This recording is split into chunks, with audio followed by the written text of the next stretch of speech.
Je me trouve actuellement au Grand Palais Immersif Bastille, qui est un lieu un peu méconnu de la place de Paris, un lieu d'accueil culturel. Et je profite d'une exposition assez exceptionnelle qui est l'œuvre de l'artiste contemporain autour du monde des pixels qui s'appelle donc Miguel Chevalier. Son exposition s'appelle Pixel. Bonjour Miguel Chevalier et bienvenue à la Radio du Cinéma. Bonjour. Donc votre adolescence est passée au Mexique. Oui. Suite à ça, en fait, vous avez donc vos parents sont universitaires. En fait, votre papa est chercheur, d'accord. Oui. Il étudie notamment l'histoire de l'Amérique latine. Oui. Donc ça vous a donné peut-être cette curiosité un peu naturelle aux choses de manière générale. Oui. Et puis vos parents partent vivre à Madrid. Oui. Vous allez les accompagner, bien entendu, et c'est votre première expérience avec l'Europe. Vous installez ensuite à Paris, et là, vous allez être impressionné par plusieurs expositions. Je pense notamment à celle qui est consacrée à Marcel Duchamp en 1977, et les fameuses Paris-New York, Paris-Moscou, Paris-Berlin au Centre Pompidou, qui vont vous frapper, et ça va devenir comme une espèce de révélation pour vous. Oui, tout à fait. Effectivement, en deux mots, oui, c'est vrai que je suis né au Mexique de parents français et il s'est trouvé que mon père, à l'époque, on demandait souvent aux diplomates. Les diplomates avaient fait carrière dans la diplomatie, mais ça pouvait être aussi des universitaires. Et comme vous l'avez dit, mon père était spécialiste de l'histoire de l'Amérique latine. Et il a créé le premier institut français à Mexico, à l'époque, avec un cinéaste que l'on connaît bien, qui est Luis Buñuel. Et il s'occupait de la cinémathèque. Et c'est là où j'ai pu découvrir, disons, les premiers films un peu expérimentaux qu'ils avaient fait pour le surréalisme, avec Dali, le chien andalou. Et donc c'est un peu comme ça que, disons que j'ai passé mon adolescence avec un milieu culturel mexicain très riche, parce que mes parents avaient créé aussi une salle d'exposition temporaire, donc j'ai pu rencontrer les artistes du muralisme, des artistes comme Diego Rivera, Siqueiros, et au fond ces artistes-là, on pourra le voir, m'ont influencé aussi dans ce goût pour faire des créations XXL, donc de très grands formats. C'est vrai que l'exposition qui est ici est un peu empreint aussi de ce rapport à la couleur qui est très présente dans ce pays qui est le Mexique. Avec des architectes comme Barragan qui eux-mêmes introduisent des couleurs assez violentes, assez contrastées, comme le rose ou des jaunes fuchsia, etc. Oui, des couleurs très saturées, presque fluo, quoi. Voilà, fluorescentes. Et c'est vrai que ce pays m'a beaucoup marqué sur cet aspect de la couleur. Et après, effectivement, j'ai eu la chance d'aller à Madrid, où mon père s'est occupé d'une institution qui s'appelle la Casa Velázquez, qui est un peu comme la Villa Médicis. Et là aussi, j'ai été amené à rencontrer de nombreux artistes plutôt de l'abstraction espagnole, comme Tapies ou le sculpteur Chillida. Voilà. Et bon, ensuite, quand j'ai dit à mes parents, je voudrais être artiste, ils m'ont dit, oh là là, on connaît certains artistes qui réussissent beaucoup, mais la plupart, je dirais pas galèrent, mais enfin sont amenés souvent à ne pas vivre de leur création. Donc voilà, donc j'ai quand même, mes parents avaient quand même un esprit d'ouverture, et donc j'ai pu faire l'école des Beaux-Arts de Paris, qui est à l'époque, à la fin en 78, était une école assez décalé de tout ce qui se passait avec le monde de la photo, de la vidéo, de la performance. Donc très vite, je suis allé dans une autre école. J'ai passé le diplôme de l'École nationale supérieure des Beaux-Arts, mais ensuite je suis allé aux Arts Déco, à l'École nationale supérieure des arts décoratifs, dans un département un peu spécifique qui est le design. Et là, j'ai eu un mentor qui est Roger Talon. Roger Talon, pour ceux qui ne connaissent pas, c'est celui qui a inventé le train corail, mais aussi le TGV, et puis il a lui-même le Minitel, qui était déjà une préfiguration d'Internet. Et au fond, ce designer était assez visionnaire, parce que lui-même a fait la maquette de Art-Press. Il était proche de Yves Klein.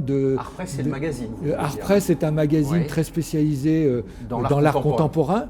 Et lui, en voyant tout l'intérêt que j'avais pour le domaine artistique, le champ pictural, il m'a dit, mais écoute, qu'est-ce que tu peux faire après Yves Klein qui réduit la peinture au monochrome, après Fontana qui parle du concepto spatiale, peut-être qu'il faut explorer les outils numériques.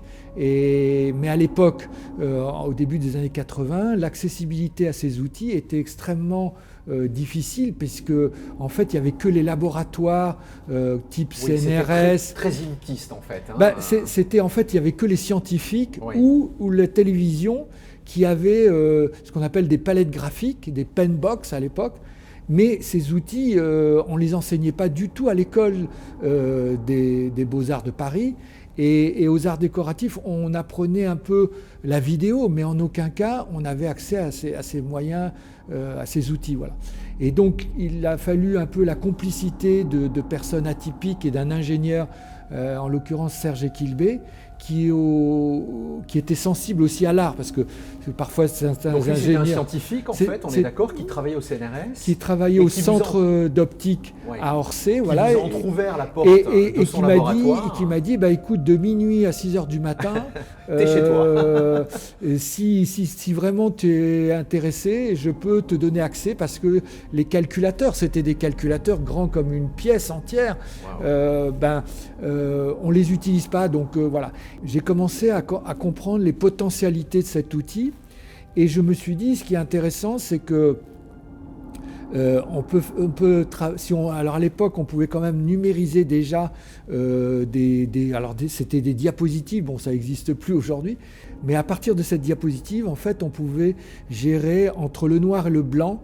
Il y a un certain nombre de valeurs de gris, et c'est ce que j'appellerais la chair de l'image, et on pouvait commencer déjà à l'expérimenter en quelque sorte, et à travailler toutes ces couches, ces strates successives. Et vous avez vectorisé des objets, c'est ça, ou comment ça marche, alors en fait, oui, il fallait coder déjà. Ouais. Et donc la complexité, c'est que moi, j'étais un peu autodidacte. Je n'avais pas du tout de formation de cette nature. Ouais. Dans les écoles des Beaux-Arts et des Arts Déco, on n'enseignait pas du tout ces aspects-là. Mais bon, grâce à cet ingénieur, j'ai commencé à m'y intéresser, à savoir un peu ce que c'était que l'algorithmie. Je me suis dit, c'est un outil qui va m'ouvrir de nouveaux champs des possibles. Et quand on regarde l'histoire de l'art, on s'aperçoit qu'à chaque époque, les artistes utilisent les moyens de leur temps. Et au fond, des exemples m'ont montré ou nous montrent que, par exemple, un artiste comme Man Ray, qui a travaillé la photo, qui n'était pas considéré comme un mode artistique, finalement, avec la persévérance et puis en faisant les rhéogrammes, il a montré que malgré qu'on utilise un boîtier photographique, en fait, en fonction du rapport à la lumière, du cadrage, on pouvait créer des œuvres à part entière avec un médium qui n'était pas de nature à être artistique, mais enfin même les peintres le refutaient au XIXe siècle. Et puis on s'est aperçu que des artistes comme Nen Junpei qui ont utilisé la vidéo, finalement on l'élevait au rang d'œuvre artistique. Et donc je me suis dit, si je continue dans cette voie-là, peut-être avec ces outils, non pas pour en faire leur apologie, on va peut-être développer une écriture à part entière qui va prendre en compte certains de ces outils et voir peut-être les liens qu'il peut y avoir avec l'histoire de l'art, mais comment on va pouvoir ouvrir de nouveaux champs des possibles. C'est vrai qu'à l'époque où vous vous lancez dans cette aventure artistique, vous êtes un pionnier.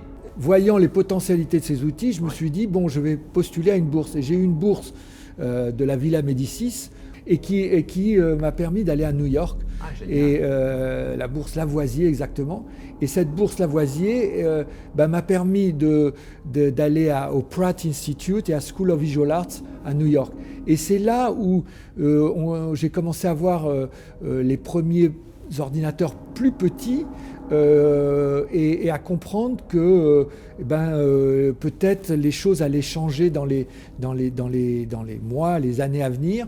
Et j'ai eu un peu cette révélation que cet outil était vraiment un moyen d'expression pour moi qui allait me permettre de créer des œuvres dans ce domaine de l'art. Alors, je suis revenu en France et là, j'ai vu la complexité, la réticence du microcosme de l'art. À partir du moment où on utilisait un ordinateur, on pouvait être qu'un technicien et en aucun cas un artiste. Et donc il a fallu pas mal de persévérance et puis quelques critiques d'art comme Pierre Estany ou Pontus Hulten, qui a été le directeur du Centre Pompidou, qui a commencé à la fin des années 80, donc il y a un peu une traversée du désert. À considérer votre travail. À penser que là, il y avait un champ de réflexion possible. Il faut dire aussi que j'étais à contre-courant de tout ce qui se passait parce que le début des années 80, après l'art minimal, les nouveaux réalistes, le pop art, on est revenu à une forme de peinture, donc et avec des artistes comme Garouste ou pour ne pas le citer, mais ou le street art avec Keith Haring, Basquiat, Combas, Di Rosa. Donc c'était tout ce début des années 80, c'était les feux étaient sur ce retour à la peinture. Alors c'est vrai que j'étais à contre-courant, voilà. Et c'est qu'à la fin des années 80 que peu à peu certaines personnes du milieu de l'art ont commencé à voir qu'il y avait un champ de réflexion nouveau. Et puis aussi, c'est l'apparition et la démocratisation des premiers ordinateurs. C'est-à-dire qu'en 85, j'ai pu acquérir un Amiga de Commodore qui était... alors là, il y avait un logiciel de dessin qui était un peu la préfiguration de Photoshop aujourd'hui, que tout le monde connaît. Mais tout ça n'était pas... il y avait... dans ce domaine-là, il y avait tout à explorer et la communauté était très petite. Et Internet n'existait pas. Donc, c'est bon, je ne veux pas faire une archéologie de tout ça, mais... Évidemment, je pense qu'aujourd'hui, techniquement, les œuvres que vous proposez seraient, entre guillemets, beaucoup plus accessibles à un jeune artiste, d'un point de vue fabrication numérique, que vous, à l'époque, quand vous avez démarré votre travail. On était au balbutiement. C'est l'âge de pierre. Mais c'est l'âge de pierre, et puis, comme tout début, une chose, c'est de commencer, mais ensuite, il faut poursuivre. Et alors, les années 90, il y a eu, alors là, cette démocratisation plus vaste de l'accessibilité aux ordinateurs. Donc ça a été bien parce que moi, j'ai plus été dépendant de laboratoires tels le CNRS. Donc j'ai pu acquérir mes propres outils. Et ce qui est aussi passionnant, c'est qu'on s'aperçoit que à la fin des années 90, à ce moment-là, apparaît tous ces jeux vidéo qui vont demander de plus en plus de calcul. Et qui dit calcul, du coup, les ordinateurs deviennent de plus en plus puissants.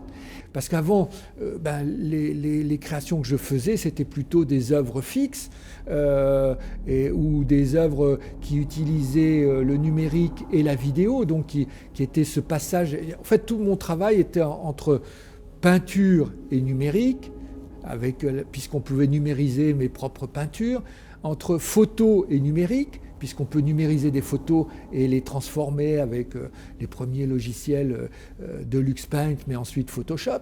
Et puis ensuite, j'ai pu animer mes dessins et mes photographies et mes peintures, et c'est devenu ce passage entre analogique et numérique, c'est-à-dire la vidéo. Donc là, je me suis aperçu que l'ordinateur était une véritable plateforme sur tous les médiums que l'on connaît dans le monde de l'art. Mais à la fin des années 90, je me suis aperçu que je pouvais créer des logiciels qui vont pouvoir générer des univers en soi. Et je me suis intéressé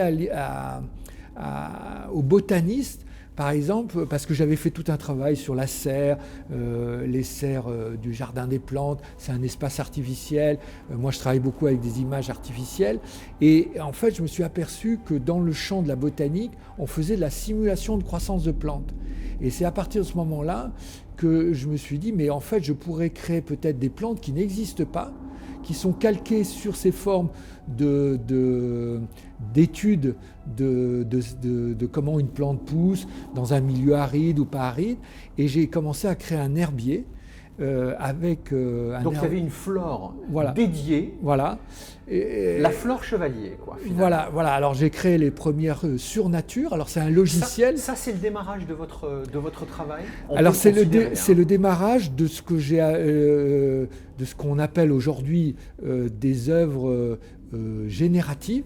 Oui. Donc en fait j'ai créé un herbier avec différentes graines virtuelles. Chacune de ces graines pousse, se développe, meurt, et quand elle meurt, elle crée des variations. Donc on n'est plus dans une œuvre qui va être en boucle, mais dans des œuvres qui se transforment dans le rapport au temps. Et du coup, comme les ordinateurs devenaient de plus en plus puissants, j'ai pu développer ces premières œuvres qui s'appellent les surnatures. Et ces surnatures, à partir de cet herbier, en fait, j'ai pu composer un jardin de lumière qui va se transformer dans le rapport au temps. Et ensuite, ces jardins, ensuite, on va pouvoir interagir avec des capteurs. Selon qu'on se déplace, on va être les disciples de Éole. Les plantes vont se courber dans le sens du déplacement de votre corps. Et c'est comme ça que donc j'ai peu à peu ouvert un nouveau champ des possibles dans ce domaine, c'est-à-dire des œuvres qui évoluent, se transforment. Au fond, c'est 100 ans après ce que Monet avait développé sur l'idée déjà des nymphéas, qui était de créer d'abord aussi des séries, en quelque sorte, qui captent le rapport au temps, la lumière. Mais ensuite, l'idée, c'est que les nymphéas aussi, on rentre dans l'image, en quelque sorte, on rentre dans la peinture. Et l'idée, c'était de créer des œuvres aussi où on va pouvoir être immergé dans l'image et interagir avec cette image. Donc voilà, donc c'est comme ça que l'Éducation nationale m'a mis au programme du bac 2024 et 2025, c'est-à-dire que tous les jeunes qui doivent étudier et passer le bac en dessin sont amenés à étudier ce que je développe. Voilà, bon, ça c'est une petite anecdote, mais fabuleuse reconnaissance. Mais voilà, les sons qu'on entend dans la prise de son qu'on a là, c'est le son de l'exposition, puisqu'on est sur le lieu même de l'exposition, et il y a une bande son très très dédiée, qui est un son très spatial comme ça, et assez planant, et je dois avouer que c'est contextuellement très agréable. Oui, alors voilà, c'est Thomas Roussel qui est ce compositeur qu'on connaît, moins pour faire des œuvres sur le digital, mais il a cette capacité, de par sa formation, à embrasser toutes les possibles de la musique et de la composition, et donc il a créé cette pièce musicale qui est en adéquation avec mon travail et qui va pouvoir interagir. Et donc l'exposition, bien sûr, j'ai créé comme un scénario avec des œuvres des années 90. Alors j'ai pas mis beaucoup d'œuvres des années 80 parce que parfois on me dit mais est-ce que c'est une rétrospective? J'ai dit non, s'il faudrait une rétrospective, il faudrait que j'ai peut-être 4-5 000 mètres carrés. Là il y en a 1200, ce qui est très bien au demeurant, mais donc du coup ça représente à peu près 30% de mes recherches. Et dans cette exposition, en fait, on y voit au départ des œuvres sur la codification de l'image, donc une œuvre qui s'appelle Fenêtre mémoire hexadécimale et qui montre le chiffre à l'infini parce que par des systèmes de miroirs sans teint, et donc ça donne cette idée aussi que on est de plus en plus dans cet univers du digital. Et ensuite, il y a des œuvres qui vont ponctuer les espaces avec des œuvres interactives, et donc qui s'appellent l'œil de la machine. L'œil de la machine, en fait, c'est ces caméras de reconnaissance faciale qui vont nous, en quelque sorte, nous créer un autoportrait de nous-mêmes en nous fragmentant. Et donc c'est des œuvres qui vont, selon les couleurs des vêtements que l'on a, pas nous pixeliser, mais nous tesselliser. La tesselisation, c'est en fait ce qui a été inventé par le mathématicien Voronoi. Voronoi, si on va voir les créations de Gaudi, l'architecte, il a créé des mosaïques qui ne sont pas des mosaïques orthonomées, mais qui sont des mosaïques fragmentées, tessellisées, comme des tesselles. Mais il y a cet espace triangulaire où j'ai donc créé cette œuvre qui s'appelle Cyberespace. Et donc on est un peu dans un travelling à l'intérieur d'une ville imaginaire, et qu'est-ce que pourrait être une architecture du cyberespace en quelque sorte, voilà, accompagnée de cette musique de Thomas Roussel, voilà. Et puis ensuite, on a une salle sur tout le contrôle, la supervision, donc qui est fait entièrement en IA, donc avec de multiples écrans verticales et horizontales.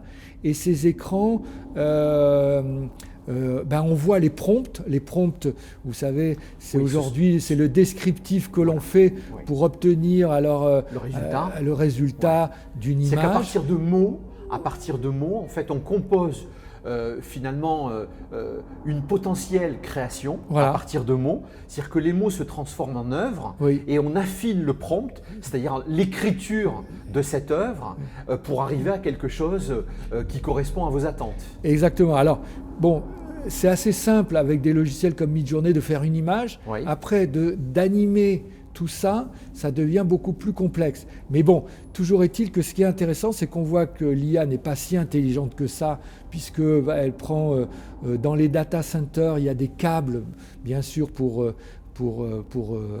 alimenter tous les réseaux sociaux, mais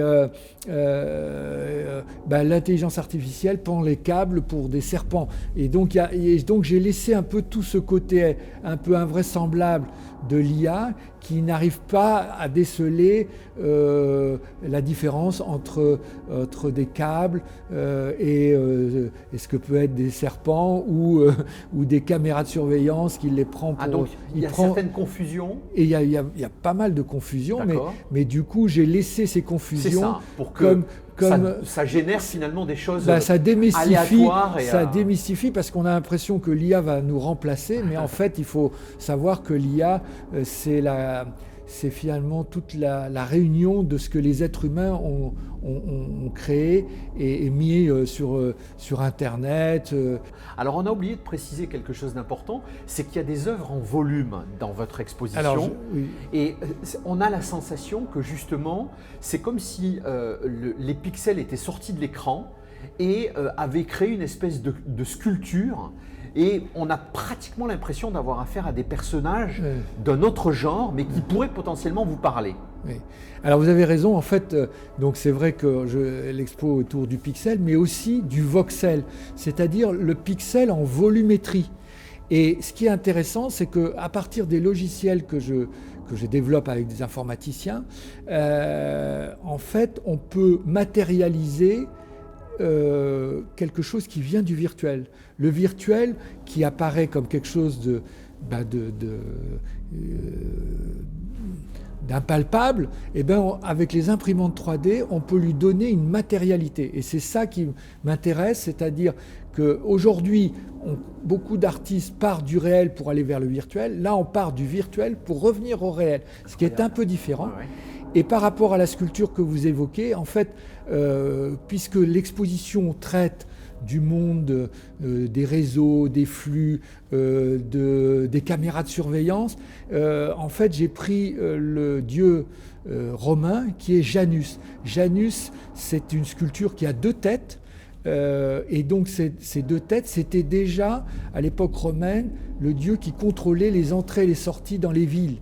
Donc c'était déjà une forme de surveillance en quelque sorte et du contrôle.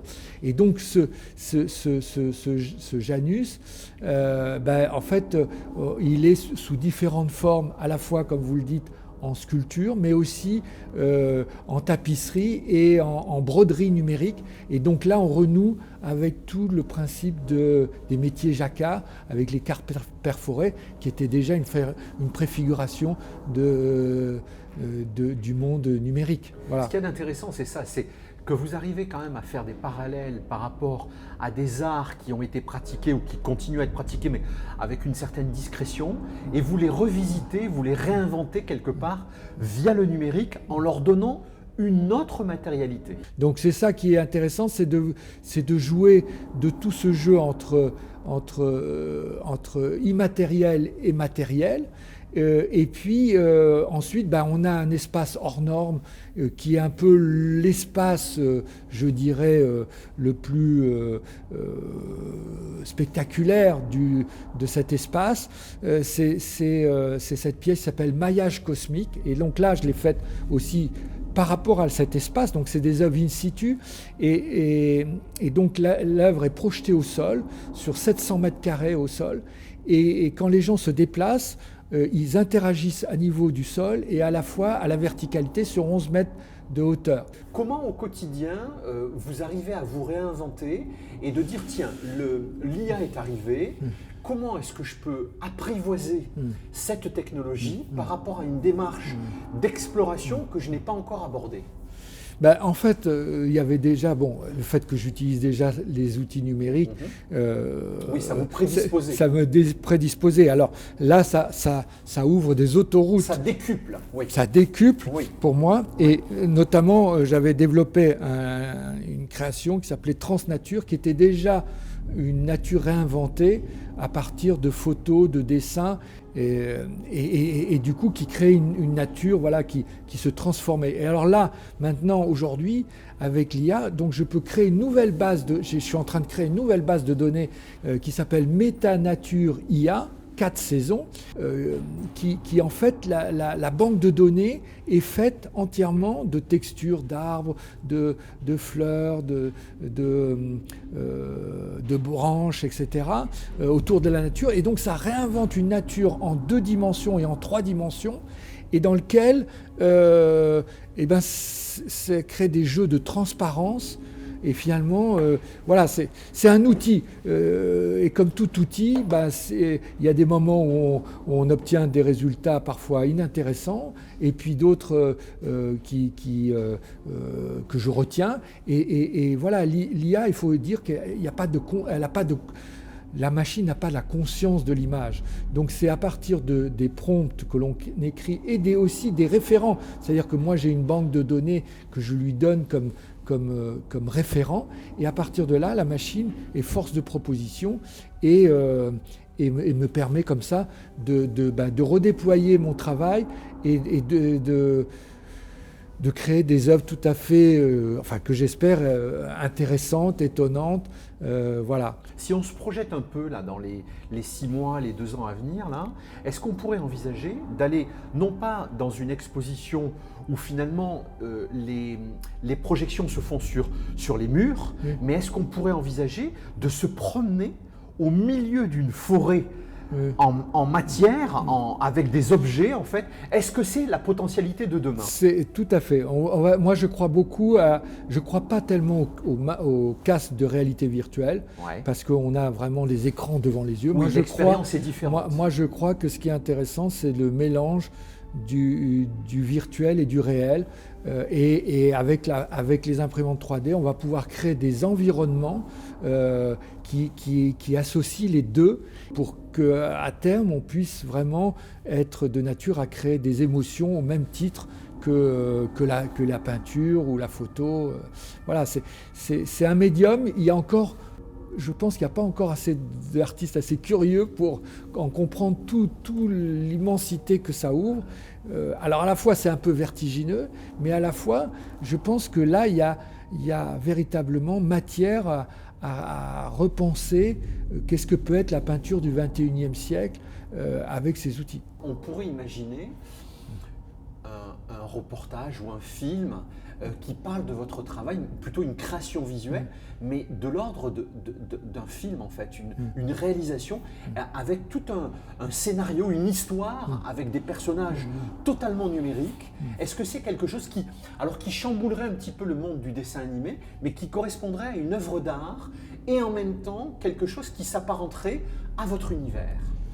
Tout à fait. Là, je suis en train de réfléchir à une pièce qui s'appelle Terra Incognita, et qui serait une coupe de mon cerveau qui devient le nouveau territoire d'un imaginaire de tous les projets que j'ai jamais pu réaliser.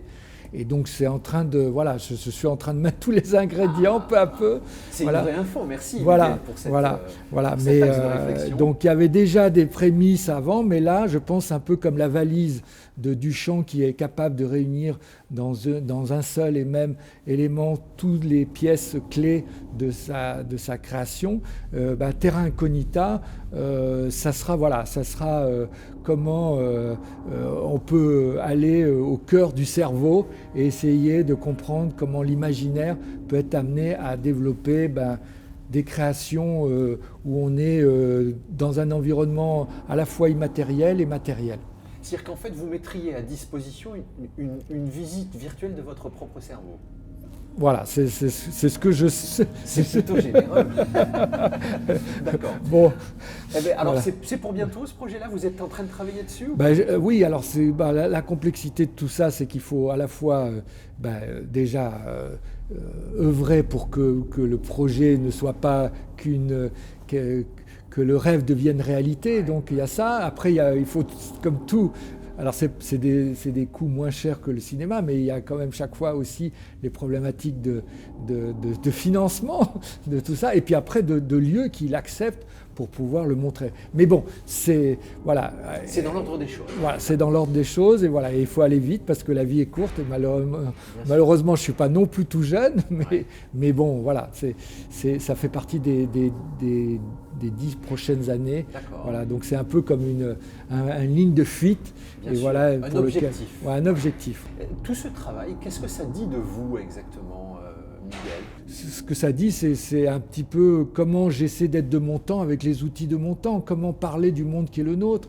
Au fond, c'est avec ma sensibilité, avec mes référents un peu mexicains, un peu espagnols et un peu français, voilà. Et c'est toute cette relation de mixité qui, j'espère, crée une œuvre au sens fort du terme. Mais bon, après, c'est les autres qui peuvent en parler mieux que moi, parce que bon, moi, je propose, et après, voilà, c'est les regardeurs et les regardeuses qui peuvent être amenés à dire si vraiment ces œuvres en valent la peine. Merci infiniment. Alors, votre actualité, c'est également la sortie d'une monographie. C'est votre 4e monographie. Celle-ci est éditée aux éditions Skira. C'est une œuvre magistrale. C'est un très très beau livre, en fait, qui illustre les grandes pages de votre travail jusqu'à aujourd'hui. C'est une synthèse de votre travail à date, à aujourd'hui, en fait. C'est pas une synthèse, mais disons que ça fait le point sur les 15 dernières années de mon travail. Il y a une petite tradition pour clôturer nos interviews. Nous sommes à la radio du cinéma, et donc je vais vous demander en fait votre film préféré, votre musique de film préférée et votre réplique préférée. Cher Miguel, vous avez 3 marches devant vous, une petite scène. La scène vous appartient. Bon, c'est difficile parce qu'il y a tellement de films extraordinaires que c'est un peu réduit. Vous êtes un amateur de cinéma? Alors je suis un amateur, mais bon, je ne vois pas tous les films parce qu'il y en a quand même. Il y a un rythme aussi conséquent, voilà. Mais c'est vrai quand même, il y en a parmi, s'il fallait en citer un comme ça de but en blanc, c'est vrai que Blade Runner, qui a été créé en 82, bon, de Ridley Scott, évidemment. Voilà, de Ridley Scott. Voilà, c'est vrai qu'il m'a interpellé parce que bon, c'est déjà un film de science-fiction, mais qui au fond préfigure un petit peu aussi ce que j'ai dans cette exposition. Il y a même, je pense que Thomas Roussel n'est pas complètement le compositeur. Voilà, le compositeur. C'est vrai qu'on y trouve quand même on quelques y trouve comme quelques référents. Oui, tout à fait, tout à fait. Donc c'est en ça que je trouve qu'il y a bien sûr, on pourra en citer d'autres, mais voilà, je crois que Blade Runner, c'est bien, c'est par rapport à ce que je fais là, ça me paraît vraiment approprié. Voilà. Après, la musique de film, alors bien sûr, là aussi, on pourrait en citer beaucoup, mais bon, Philip Glass, c'est vrai que c'est une musique à la fois parfois minimaliste, mais qui il a caractérisé les années 80-90, et finalement il m'a aussi influencé parfois dans certaines façons de penser la musique. Et il a fait un film en particulier peut-être? Alors oui, il a fait Les Heures de Stephen Daltrey. Voilà, donc ça il a composé la musique spécialement pour ça, et je pense que bon, voilà, c'est parmi les choses qui me paraissent un des compositeurs, voilà. Voilà. Donc pour votre réplique, alors dites-nous. Alors pour la réplique, je pense que une qui me paraît de Alain Berliner dans Ma vie en rose, oui. Et il dit ceci: ferme les yeux et le monde devient celui que tu veux. Je trouve que c'est tellement en référence avec votre travail et votre exposition. C'est quand même assez évocateur, je trouve. Voilà. Alors, c'est pas le film La Vie en rose qui me plaît le plus, mais c'est vrai, quand vous m'avez demandé s'il y avait une réplique, j'ai pensé à celle-là, parce que voilà, elle colle assez bien à mon univers, et je pense qu'il faut rêver dans la vie, et si on ne rêve pas, on perd quelque chose, et après il faut que les rêves deviennent réalité, ça c'est encore l'étape d'après. Merci infiniment, cher Miguel. Merci à vous. Action. Oui, je suis un peu en manque d'inspiration, mais si on n'écoute pas la radio cinéma, on perd quelque chose d'important.